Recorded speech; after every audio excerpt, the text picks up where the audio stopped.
Kayo ay nakatutok pa rin dito sa Panahon TV. Ngayon naman mga kaibigan, atin ngayong alamin kung ano ang kondisyon ng mga pangunahing dam dito sa Luzon.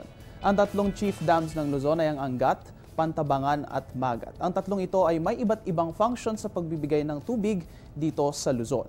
Una ang Angat Dam sa Bulacan, ito ang nagbibigay ng utility water supply sa malaking bahagi ng Luzon at irrigation sa ilang farmlands. As of May 20 mga kaibigan, ang Angat Dam nga ay pagpatuloy sa pagbulusok nito pababa sa low water level. Ito ngayon ay mayroong 177.69 meters mula sa May 19 na kung saan nagkaroon ito ng 177.92 meters. Nagkaroon nga ito ng 24-hour deviation na negative 0.23 meters at ibig sabihin nito ay bumaba pa ito.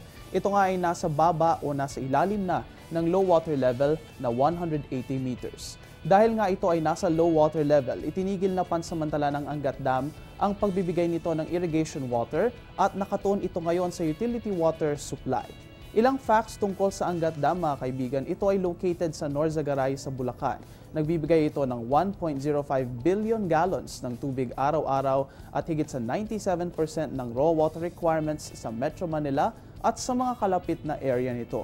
Normally, ito ay nagpapanatili ng irrigation ng farmlands ng Bulacan at Pampanga at tumutulong rin ito sa pagbibigay ng power dito sa Luzon grid.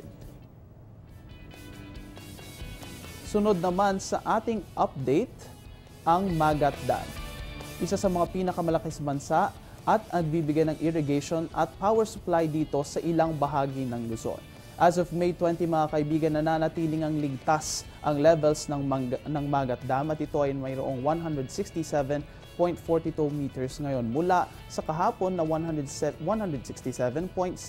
meters. Bagamat nagkaroon ito ng deviation level na negative 0.37 meters, ito naman ay nananatiling ligtas dahil ito ay nasa ibabaw pa rin ng low water level nito na 160 meters. At last but not the least sa ating update, ang Pantabangan Dam, isa sa mga pinakamalinis dito sa bansa at kinoconsider na isa sa pinakamalaki dito sa Asia. As of May 20 mga kaibigan, nagkaroon nga ito ng deviation level na 0.04 meters kung saan ito ay tumaas pa ng bahagya. Mayroon itong 182.19 meters ngayon kung saan ito ay nanggaling sa 182.50 meters. Nananatili po itong ligtas dahil ito pa ay nasa itaas ng negative or low water level nito na 171.50 meters.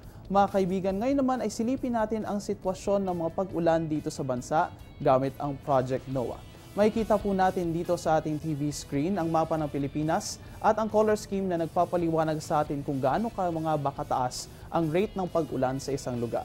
As of 4 a.m. kanina mga kaibigan, nakikita naman natin na wala masyadong pag-ulan na mararanasan ang buong bansa. Bagamat mayroong moderate at minimal chances of rain dito sa may Zamboanga Peninsula at dito sa bahaging ito ng Central at Eastern Mindanao.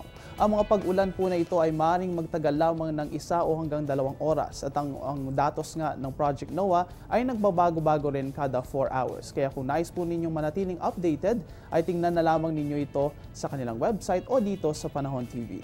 Kami po ay magbabalik matapos ang paalalang ito.